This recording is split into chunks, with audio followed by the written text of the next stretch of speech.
سيدنا محمد صلى الله عليه وعلى آله وأصحابه أجمعين.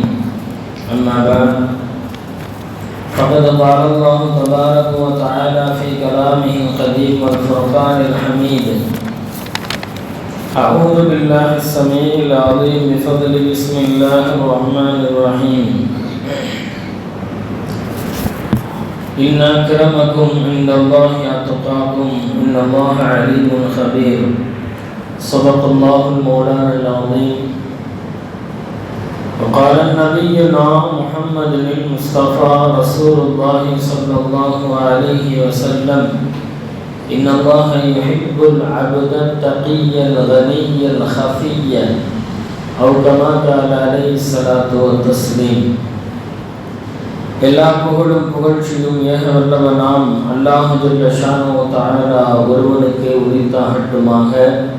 அண்ணலும் பெருமானார் நம் இருளும் மேலான கண்மணி நாயகம் முஹம்மது ரசூலுல்லாஹ் ஸல்லல்லாஹு அலைஹி வஸல்லம் அன்னவர்களின் மீதும் நபர்களின் வாழ்க்கையை பின்பற்றி வாழ்ந்த சத்திய சஹாபா பெருமக்கள், தாபியீன்கள், தபஅத் தாபியீன்கள், நல்லோர்கள், நாதாக்கள், நாம் நம் குடும்பத்தார்கள், உலகிலே உண்டான அனைத்து சமூக மக்களின் மீதும் அல்லாஹ்வின் பேரன்பும் பெரும் கருணையும் கிருபையும் என்றென்றும் நின்று நடவட்டுமாக. ஆமீன். அன்பான அல்லாஹ்வின் நல்லடியார்களே, அல்லாஹ்வின் மாபெரும் கருணையும் கிருபையும் புனிதமான இந்த ஜும்மாவுடைய தினத்திலே அல்லாஹ் ஜல்ல ஷானஹு தஆலா நம்மை எல்லாம் அவனுடைய இறை இல்லத்திலே அல்லாஹ் ஒன்று கூட்டி இருக்கின்றான். அல்ஹம்துலில்லாஹ். அன்பான பெருமக்களே, அல்லாஹ் ஜல்ல ஷானஹு தஆலா இந்த உலகத்திலே மனித வாழ்க்கையை மிக செம்மையானதாக, மிக சீரானதாக ஒரு மனிதன் இந்த உலகத்தில் வாழ வேண்டும் என்பதை அல்லாஹ் விரும்புகின்றான். இறை கட்டளைக்கு அடிபணிந்து ரசூல் நாயகம் ஸல்லல்லாஹு அலைஹி வஸல்லம் அன்னவர்களின் வார்த்தைகளை ஏற்று நடந்து இந்த உலகத்திலே ஒரு அடியான் அல்லாஹ்வுக்கும் அல்லாஹ்வுடைய ரசூலுக்கும் பிடித்தமான வாழ்க்கையை வாழ வேண்டும் என்பது மார்க்கம் நமக்கு சொல்லித் தருகின்ற ஒரு அற்புதமான கட்டளை. யார் இந்த உலகத்திலே சிறப்பானவர்களாக, சாலிஹீன்களாக, தக்வா உடையவர்களாக வாழ்வார்களோ அவர்கள் நாளை ஆகிரத்திலே மிகச் சிறப்பான வாழ்க்கையை வாழ்வார்கள் என்பதை மார்க்கம் நமக்கு சொல்லித் தருகின்றது. யார் இந்த உலகத்திலே இதற்கு மாற்றமாக அல்லாஹ் ரசூலின் வார்த்தைகளை காதுகளில் வாங்காமல் தங்களின் இஷ்டத்திற்கு தங்களுடைய வாழ்க்கையை அமைத்து மார்க்கத்திற்கு புறம்பான காரியங்களிலே, மார்க்கம் தடை செய்த காரியங்களிலே தங்களுடைய காலத்தை கழித்தார்களோ அவர்களுடைய இறுதி நிமிடங்களும் கபருடைய வாழ்க்கையும் அதற்கு பின்னுண்டான மறுமை வாழ்க்கையும் அது அவர்களுக்கு மிக மோசமானதாக அமையும் என்பதையும் மார்க்கம் சொல்ல மறக்கவில்லை. அப்படி இரு நிலைகளையும் மார்க்கம் சொல்லித் தருகின்றது. யார் ஈமான் கொண்டு நல்லறங்களை செய்து வாழ்வார்களோ அவர்கள் சுவனத்தில் இருப்பார்கள் என்றும் குர்ஆன் கூறுகின்றது. யார் பாவமான காரியங்களை செய்கின்றார்களோ, அல்லாஹ் ரசூலுக்கு மாற்றம் செய்கின்றார்களோ அவர்களுக்குண்டான தண்டனையாக நரகம் இருக்கின்றது என்பதையும் குர்ஆன் சொல்லுகின்றது. எனவே ஒரு மனிதன் இந்த உலகத்திலே வாழுகின்ற காலத்திலே எப்படி வாழ்ந்து கொள்ள வேண்டும் என்பதை ஒவ்வொரு மனிதனும் தன்னுடைய சுய அறிவை கொண்டு சிந்தித்து பார்க்க வேண்டும். இந்த உலகம் என்பது எப்போது வேண்டுமானாலும் முடிந்து போகின்ற ஒரு அற்பமான உலகம்.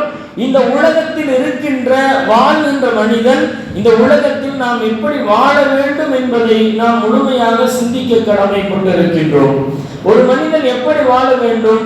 நீங்கள் தக்வா உள்ளவர்களாக வாழ்ந்து கொண்டால் எல்லா நிலைகளிலேயுமே இந்த ஒரே ஒரு விஷயத்தை மாத்திரம் நாம் கவனித்துக் கொண்டால் வாழ்க்கையின் எல்லா நிலைகளையும் நாம் வென்று விடலாம். இந்த உலகத்தில் மாத்திரமல்ல, நாளை ஆகிரத்திலேயும் கூட யார் இந்த உலகத்திலே தக்வா உடையவர்களாக வாழுகின்றார்களோ அவர்கள் வெற்றி பெறுவார்கள் என்பதை திருக்குர்ஆன் சொல்லித் தருகின்றது. யார் தக்வா உடையவர்களாக இருந்து கொள்ளுகின்றார்களோ அவர்கள் இந்த உலகத்திலேயும் வெற்றி பெறுவார்கள். இந்த உலகத்திலே மனிதனுக்கு என்னென்ன தேவைகள் இருக்கின்றதோ எல்லா தேவைகளையும் அல்லாஹ் அவர்களுக்கு நிறைவேற்றி தருவான்.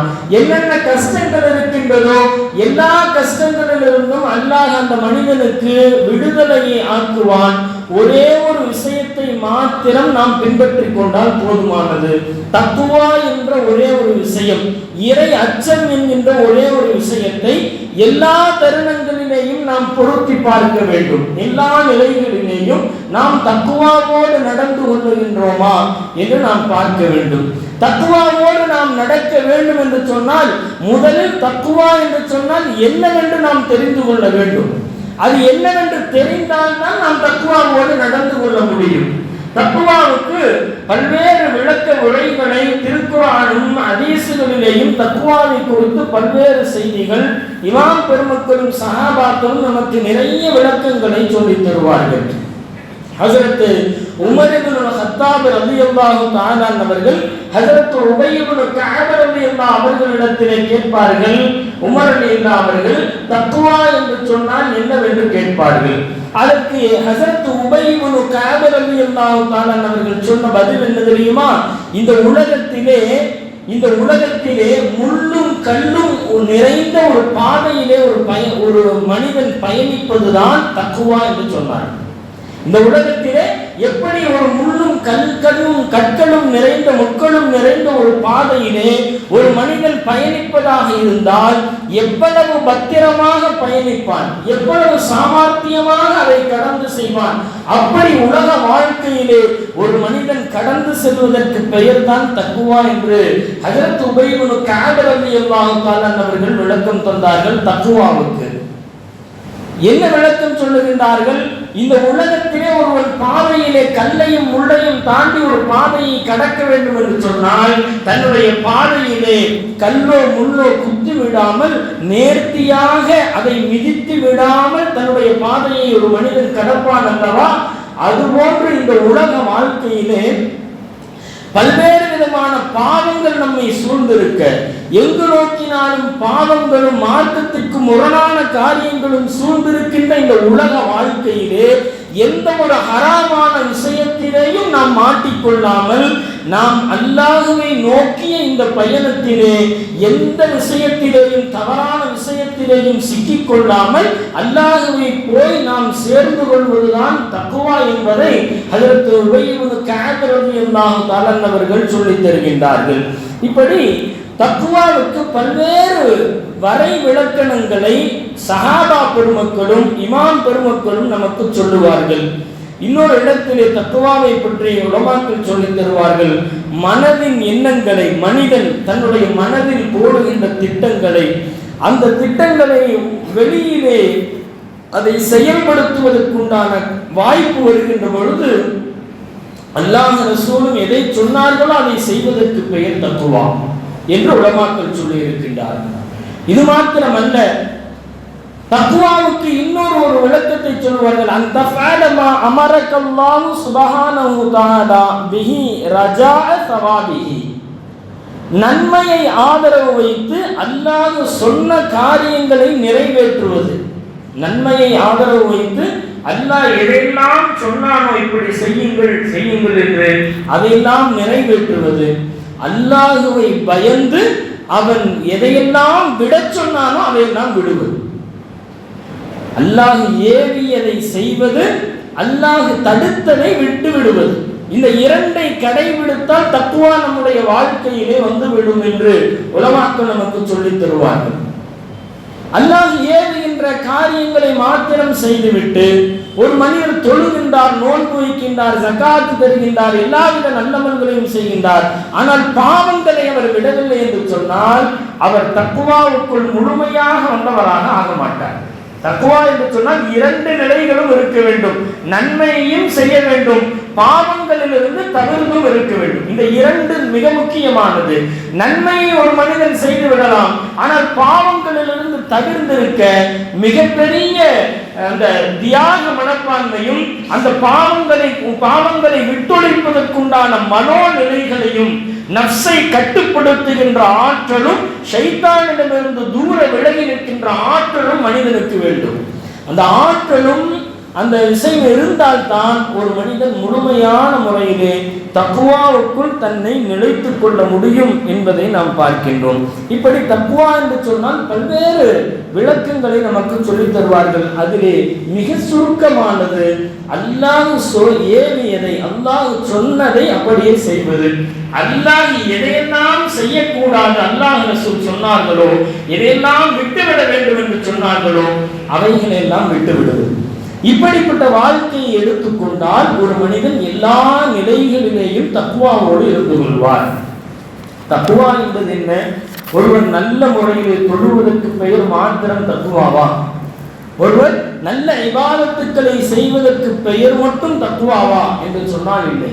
மார்க்கம் நமக்கு எல்லா நிலைகளிலும், தொழுகையில் மாத்திரமல்ல, தக்வா என்று சொல்லுவது வாழ்க்கையின் அனைத்து நிலைகளிலேயும் ஒரு மனிதனுக்கு இருக்க வேண்டும். அல்லாஹுவை பயந்து வாழுகின்ற, அல்லாஹ் ஏவியதை செய்யக்கூடிய, தடுத்ததை விட்டுவிடக்கூடிய மனப்பான்மையை எல்லா நிலைகளிலேயும் எடுக்க வேண்டும். எந்தெந்த நிலைகள்? வணக்க வழிபாடுகள் மாத்திரமல்ல, சமூகத்திலே ஒரு மனிதன் எப்படி இருக்க வேண்டும், மார்க்கம் சமூக மக்களிடத்திலே எப்படி இருக்க வேண்டும் என்று நமக்கு சொல்லித் தந்திருக்கின்றதோ அந்த நிலையிலே மனிதர்களோடு நடந்து கொள்ளுகின்ற நடவடிக்கைகளிலே, ஒரு உறவினர்களோடு, ஒரு கணவன் மனைவியோடு, ஒரு மனைவி கணவனோடு நடந்து கொள்ளுகின்ற முறைகளை மார்க்கம் எப்படியெல்லாம் சொல்லித் தந்திருக்கின்றதோ அந்த வழிமுறையின்படி நடந்தால் அதுதான் தக்வா. தக்வா என்பதை தொழுகையில் மாத்திரம் தேடுபவர்களாக நாம் இருக்கக்கூடாது. வாழ்க்கையின் எல்லா தருணங்களிலேயும் தக்வா வேண்டும். குடும்ப உறவுகளுக்கு மத்தியில் தக்வாவோடு நடந்து கொள்ள வேண்டும். யாரிடம் எப்படி நடந்து கொள்ள வேண்டும் என்று மார்க்கம் கட்டளையிட்டதோ அப்படி நடந்து கொள்ள வேண்டும். ஒரு கணவன் தன்னுடைய மனைவி மக்களுக்கு தேவையான எல்லா விஷயங்களையும் செய்து கொடுப்பது தக்வாவில் அடங்கும். ஒரு மனைவி தன்னுடைய கணவனுக்கு கட்டுப்பட்டு நடந்து கொள்வது தக்வாவிலே நடந்து கொள்ளும். எனவேதான் கண்மணி நாயகம் ஸல்லல்லாஹு அலைஹி வஸல்லம் அன்னவர்கள் சொல்லுவார்கள், பெண் சமூகத்திற்கு நீங்கள் உங்களுடைய கணவனுக்கு கட்டுப்பட்டு நடந்து கொண்டால் சுவனத்தின் எந்த வாசலில் வழியாக வேண்டுமானாலும் நீங்கள் சென்று கொள்ளலாம் என்ற அந்த சுப செய்தியை பெண்மணிகளுக்கு நபிகள் நாயகம் ஸல்லல்லாஹு அலைஹி வஸல்லம் அவர்கள் சொன்னார்கள் என்றால் எல்லா நிலைகளிலேயும் தக்வா. குடும்ப உறவுகளில் மாத்திரமல்ல, சமூகத்திலே, பொருளாதார ரீதியாக, வியாபாரத்திலே, தொழில்துறைகளிலே தக்வா நிறைந்திருக்கின்றது. தக்வா என்பது அமல்களில் மாத்திரமல்ல, ஒரு வியாபாரி எப்படி வியாபாரம் செய்ய வேண்டும் என்று மார்க்கம் நமக்கு கட்டளையிட்டு இருக்கின்றதோ அந்த முறைப்படி நியாயமான முறையில் ஒரு வியாபாரி வியாபாரம் செய்தால் அவர் தன்னுடைய வியாபாரத்திலே தக்வாவை நிலைநிறுத்தி விட்டார் என்று அர்த்தம். அல்லாஹ் தன்னுடைய எல்லா மனிதனுடைய எல்லா செயல்பாடுகளிலேயும் அல்லாஹ் தக்வாவை வலியுறுத்தி கூறுகின்றான். தனி மனித வாழ்விலிருந்து பொது வாழ்வு வரை எல்லா நிலைகளிலேயுமே, நீதி நிர்வாகங்கள் முதற்கொண்டு அரசியல் வியாபாரங்கள் வரை எல்லாவற்றிலேயும் ஒரு மனிதன் சரியான பாதையிலே பயணிப்பதற்கு பெயர்தான் தக்குவா. மார்க்கம் சொன்ன அடிப்படையில் பயணிக்க பெயர்தான் தக்குவா. அல்லாஹ்வும் ரசூலும் இது குறித்து தங்களுடைய அல்லாஹ் தன்னுடைய திருமறையின் வாயிலாக, அதே போன்று கண்மணி நாயகம் ஸல்லல்லாஹு அலைஹி வஸல்லம் அன்னவர்கள் தங்களுடைய ஹதீஸ்களிலே இதற்கு பல்வேறு விதமான சிறப்புகளை நமக்கு சொல்லித் தருவார். அல்லாஹ் தன்னுடைய திருமறையில் கூறுவான், இன்ன அக்ரமக்கும் இந்தல்லாஹி அத்தகாக்கும், அல்லாஹ்விடத்திலே உங்களில் கண்ணியமானவர்கள் யார் தெரியுமா? தக்வா உடையவர்கள் தான் கண்ணியமானவர்கள். இன்ன அக்ரமக்கும் இந்தல்லாஹி அத்தகாக்கும், அல்லாஹ்விடத்தில் மனிதர்களில் கண்ணியமானவர்கள் யார் அல்லாஹ்வை பயந்து நடந்து கொள்ளுகின்றார்களோ, எல்லா விஷயங்களிலேயும் மார்க்கம் சொன்னதின்படி நடந்து கொள்ளுகின்றார்களோ அவர்கள் தான் கண்ணியமானவர்கள். இன்றைய உலகத்திலே கண்ணியம் என்பது மனிதன் பிற மனிதனுக்கு கண்ணியம் அளிப்பது என்பது மனிதன் சில விஷயங்களை வைத்திருக்கின்றான். ஒரு இடத்தில் பொருளாதாரங்கள் இருந்தால், பணம் காசு இருந்தால் அவரை மதிக்க வேண்டும் என்று வைத்திருக்கின்றான். ஒருவரிடத்திலே அரசியல் பின்புலங்கள், மிகப்பெரிய அதிகார வர்க்கத்தில் இருப்பவர்கள் அவர்கள் கண்ணியமானவர்கள் என்ற பார்வை மனிதர்களுக்கு மத்தியில் வேண்டுமானால் இருக்கலாமே தவிர அல்லாஹ்விடத்தில் உங்களிலே சிறந்தவர்கள் யார் என்று சொன்னால் உங்களிலே தக்வா உள்ளவர்கள் தான் அல்லாஹ்விடத்திலே சிறந்தவர்கள் என்று அல்லாஹ் தன்னுடைய திருமறையில் சொல்லி காட்டுவான். அல்லாஹ் இந்த வசனத்தினுடைய இந்த வசனத்துக்கு மேலே அல்லாஹ் ஒரு விஷயத்தை சொல்லுவான். யா அய்யுஹன் நாசு இன்னா ஹலக்னாகும் மின் ذكரின் வ உன்ஸா வஜஅல்னாகும் ஷுஊபன் வ கபாயில லிதஆரஃபு. அல்லாஹ் சொல்லுகின்றான், ஒரே ஆண் பெண்ணிலிருந்து தான் இந்த மனித சமுதாயத்தை நாம் படைத்திருக்கின்றோம். உங்களுக்கு மத்தியில எந்த வேறுபாடும் இல்லை, எல்லோரும் ஒரு தாய் பிள்ளையாக இருக்கின்றீர்கள். யா அய்யுஹன் நாஸ் இன்னா ஹலக்னாகும் மின் ذكரின் வ உன்ஸா வஜஅல்னாகும் ஷுஊபன் வ கபாயில லிதஆரஃபு. உங்களை குடும்பங்களாக, கோத்திரங்களாக, இந்த கோத்திரம் இந்த குடும்பம் என்பதை அறிவதற்காகத்தான் உங்களிலே பல கிளைகளாக இருக்கின்றீர்களே தவிர உங்களில் ஒருவரை விட இன்னொருவருக்கு மேன்மை என்பது தக்வாவை கொண்டுதான் மேன்மை என்று அல்லாஹ் சொல்லிவிட்டான். உங்களுடைய நிறத்தை கொண்டோ, உங்களுடைய பொருளாதாரத்தை கொண்டோ, உங்களுடைய அதிகார பலத்தை கொண்டோ எந்த விஷயத்திலேயும் ஒரு மனிதன் இன்னொரு மனிதனை விட சிறப்பானவனாக முடியாது. அல்லாஹ்வை யார் பயப்படுகின்றார்கள் என்பதை வைத்துத்தான் அல்லாஹ் முடிவெடுப்பான். நாளை மறுமையிலே யார் அல்லாஹ்வை பயந்து நடந்து கொண்டார்கள், எல்லா விஷயத்திலேயும் மார்க்கம் சொன்னதின்படி யார் நடந்து கொண்டார், அவர்கள் தான் அல்லாஹ்விடத்தில் உயர்ந்தவர்களாக, கண்ணியம் மிக்கவர்களாக இருப்பார்கள். அல்லாஹ் நமக்கு தௌஃபீக் செய்வானாக, தக்வா உள்ளவர்களாக அல்லாஹ் நம்மை ஆக்கிடுவானாக. அன்பான பெருமக்களே, ஹஜ்ரத் அபூதர் ரலியல்லாஹு தஆலா அவர்களிடத்திலே நபிகள் பெருமானார் ஸல்லல்லாஹு அலைஹி வஸல்லம் சொன்னார்கள், யா அபூதர் உன்துர் ஃபஇன்னக லஸ்த பிகைரின் மின் அஹ்மர வலா அஸ்வத. சிவப்பு நிறத்தை கொண்டோ கருப்பு நிறத்தவரை விட நீர் சிறந்தவராக ஆக முடியாது. ஒரு நிறத்தை கொண்டு நீர் சிறந்தவர் என்பதை நீங்கள் நினைத்துக் கொள்ளாதீர்கள். உங்களுடைய தோல் வெண்மையாக இருக்கலாம், கருப்பாக இருக்கலாம், அதை கொண்டு அல்ல உங்களுடைய கண்ணியம்.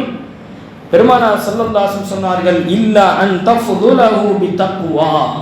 தக்வாவை கொண்டே தவிர உங்களுக்கு சிறப்பு என்பது கிடையாது.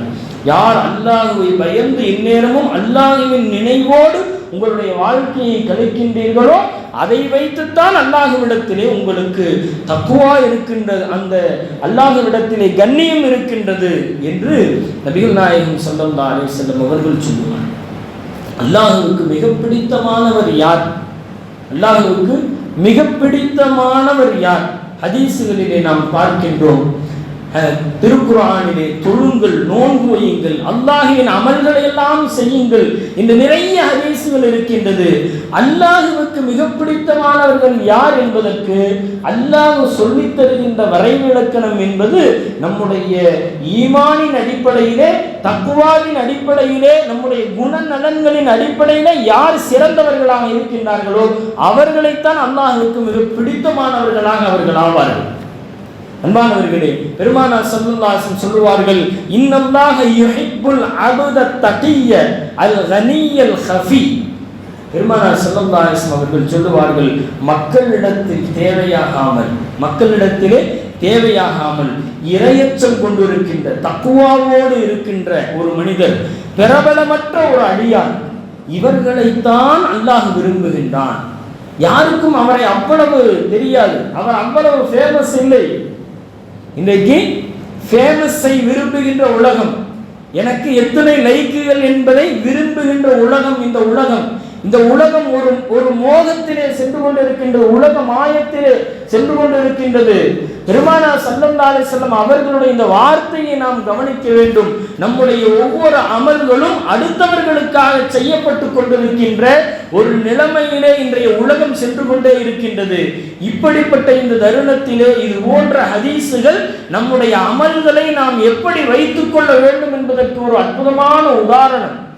ஒரு மனிதன் அல்லாஹ்வுக்கு மிக பிடித்தமான அடியான் யார் தெரியுமா?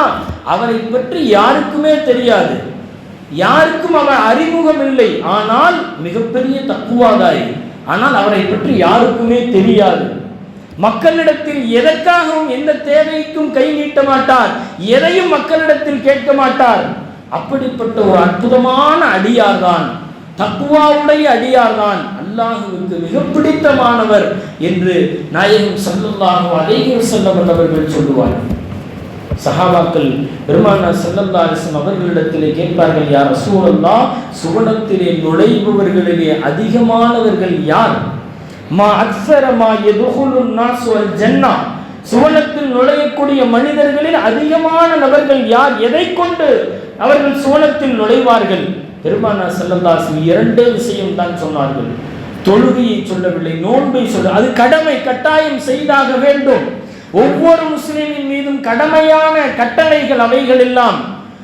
அல்லாஹ்வுக்கு பிடித்தமான சுவனத்திலே அதிகமாக நுழையக்கூடிய அந்த இரண்டு விஷயங்கள் பெருமானார் ஸல்லல்லாஹு அலைஹி வஸல்லம் சொன்னார்கள். தக்வல்லாஹ், அல்லாஹ்வை பயந்து யார் நடந்து கொள்ளுகின்றாரோ அவர்கள் அதிகமாக சுவனத்தில் நுழைவார்கள்.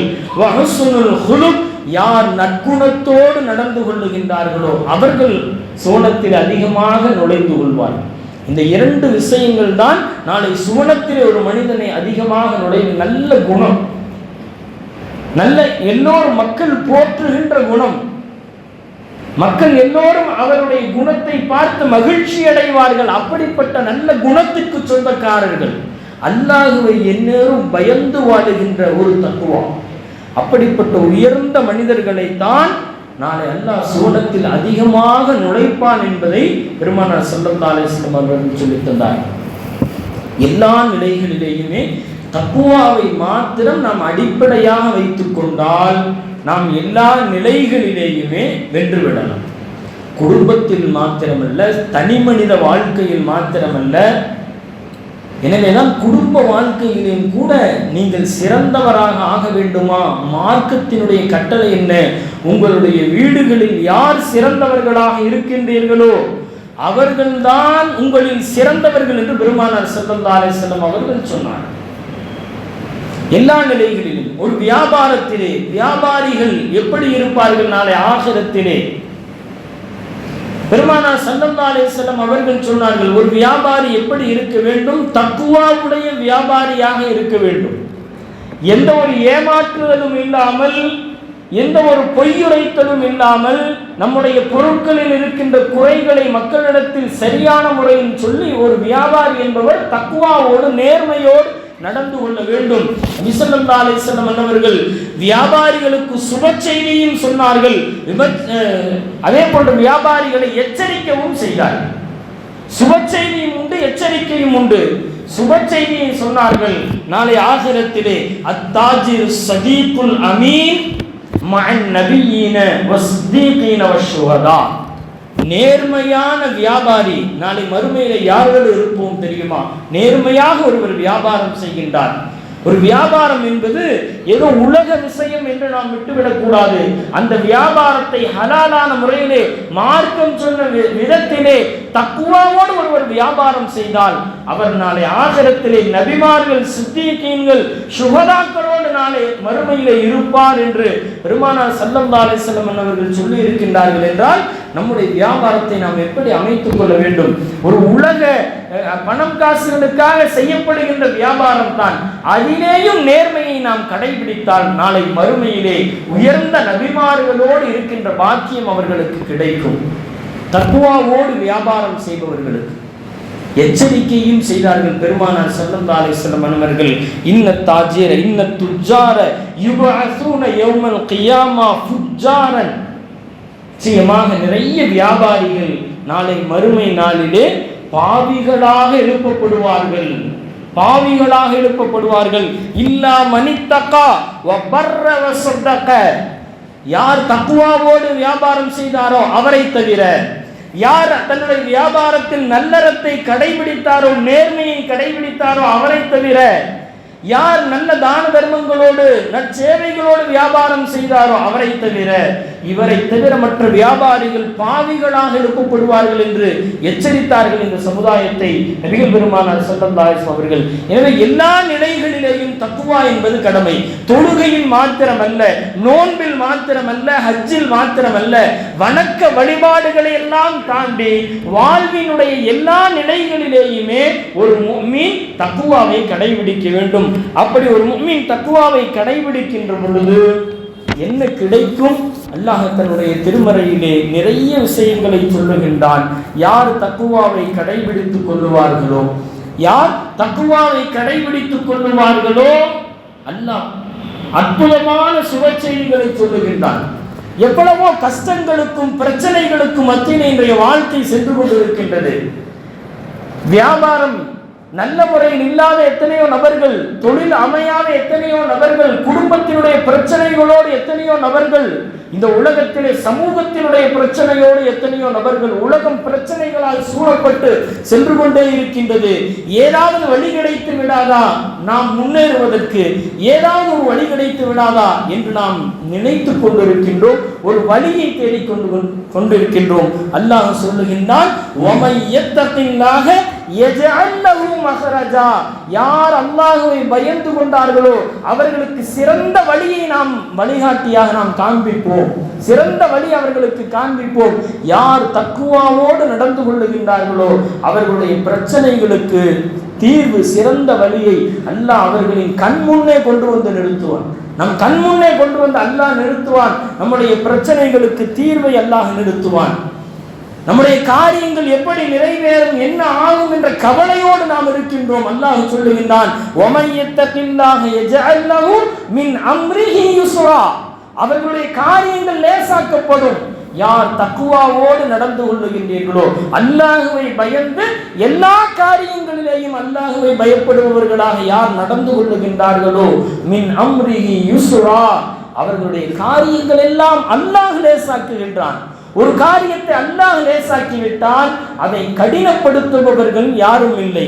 எவ்வளவு எதிர்ப்புகளும் எவ்வளவு சூழ்ச்சிகளும் இருந்த பொழுதிலும் அல்லாஹ் தக்குவாவுடைய மனிதருக்கு அல்லாஹ் வழியை லேசாக்கிவிட்டால் அதை தடுப்பவர் இந்த உலகத்தில் யார் இருக்கின்றார்? எவ்வளவு போட்டி பொறாமைகள் வந்தாலும் கூட அல்லாஹ் நாடிவிட்டால் அதை தடுப்பவர் யாரும் இல்லை. அதைத்தான் அல்லாஹ் சொல்லுகின்றான், அவர்களுடைய காரியங்களை அல்லாஹ் லேசாக்குகின்றான். இது மாத்திரமல்ல, திருக்குர்ஆன் தொடர்ந்து சொல்லுகின்றது,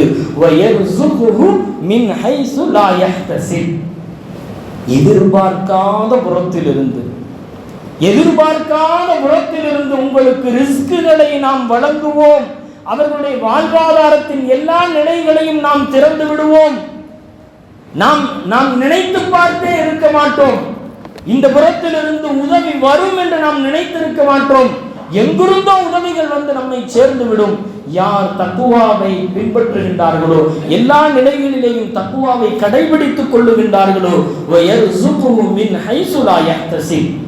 அறியா புறத்திலிருந்து எப்படி நபிமார்களுக்கும் சாலிஹீன்களுக்கும் உதவிகளை அல்லாஹ் வழங்கினானோ, எந்த தக்குவாவை கொண்டு அவர்கள் உதவிகளை பெற்றார்களோ அப்படிப்பட்ட உதவியை நாமும் பெற முடியும். யார் தக்குவாவின் அடிப்படையில் இந்த உலகத்தில் வாழுகின்றார்களோ,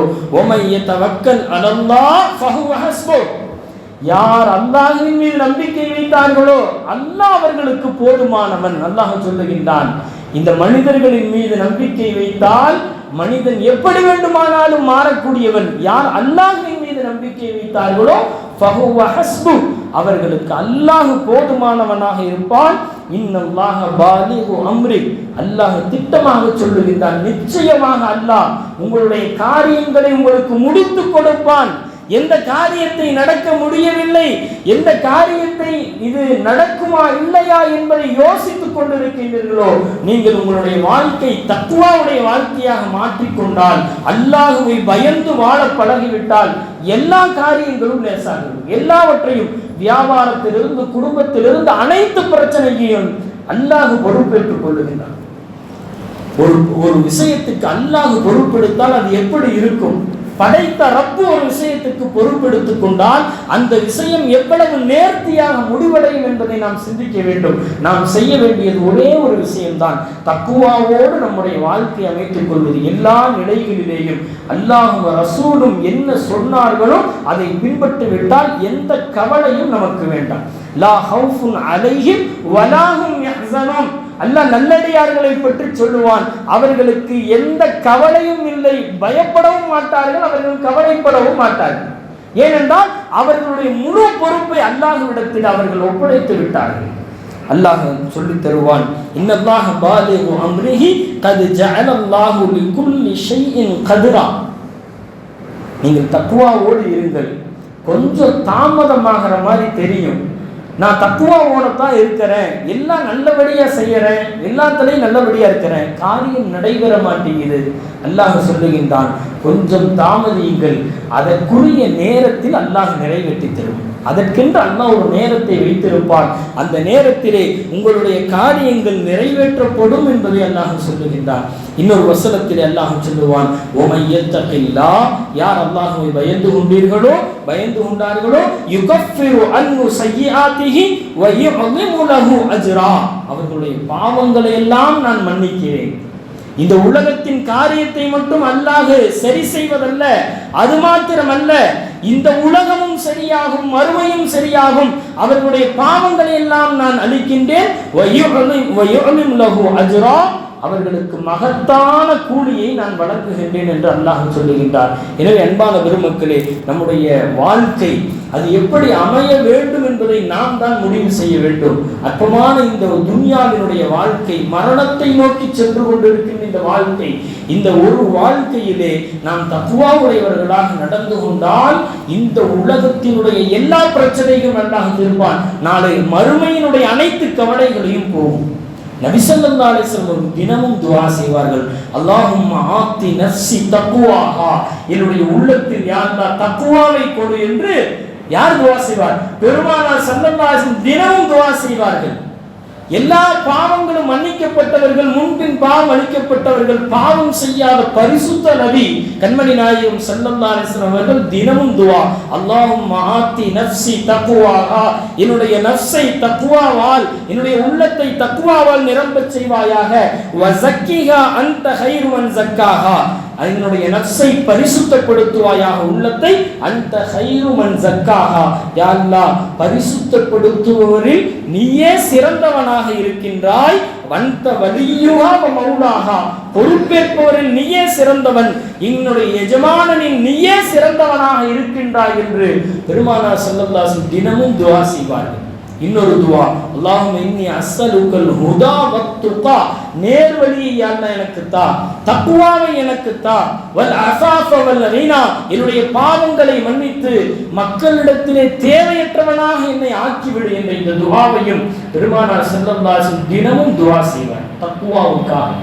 அப்படிப்பட்ட வாழ்வு மாத்திரம் அமைந்து விட்டால், அல்லாஹ்வை பயப்படுகின்ற வாழ்வு, பாவம் செய்ய ஷைத்தான் கெடுக்கின்ற பொழுது அல்லாஹ்வை நான் பயந்து கொள்ளுகின்றேன், இத்தகுல்லாஹ் என்று அல்லாஹ் திருக்குர்ஆனிலே சுமார் 50க்கும் மேற்பட்ட இடங்களிலே இத்தகுல்லாஹ், அல்லாஹ்வை பயந்து கொள்ளுங்கள் என்று அல்லாஹ் குறிப்பிடுகின்றான். அந்த வாழ்க்கை மாத்திரம் அமைந்து விட்டால் எதற்கும் பயப்பட தேவையில்லை. அல்லாஹ் நம்முடைய காரியங்களை அல்லாஹ் பொறுப்பெடுத்து மிகச்சிறப்பான முறையில் அல்லாஹ் முடித்துக் கொள்வான். வல்லநாயன் அல்லாஹ் ஜல்லஷானு தஆலா தக்வா உள்ளவர்களாக, நிறைவான தக்வா உள்ளவர்களாக நம்மையும் நம்மை சார்ந்தவர்களையும் அனைத்து முஃமின்கள் முஸ்லிம்களையும் தக்வாவுக்கு சொந்தக்காரர்களாக அல்லாஹ் ஆக்கிடுவானாக. எல்லா நிலைகளிலேயும் வணக்க வழிபாடுகள் மாத்திரமல்லாமல் வாழ்வின் அனைத்து நிலைகளிலேயும் தக்வாவை கடைபிடிக்கின்ற சாலிஹான முஃமின்களாக அல்லாஹ் நம் அத்துணை நபர்களையும் ஆக்கி அருள்பாலிப்பானாக. வாஹிரு தஅவானா அல்ஹம்துலில்லாஹி ரப்பில் ஆலமீன். அஸ்ஸலாமு அலைக்கும் வரஹ்மத்துல்லாஹி வபரகாத்துஹு.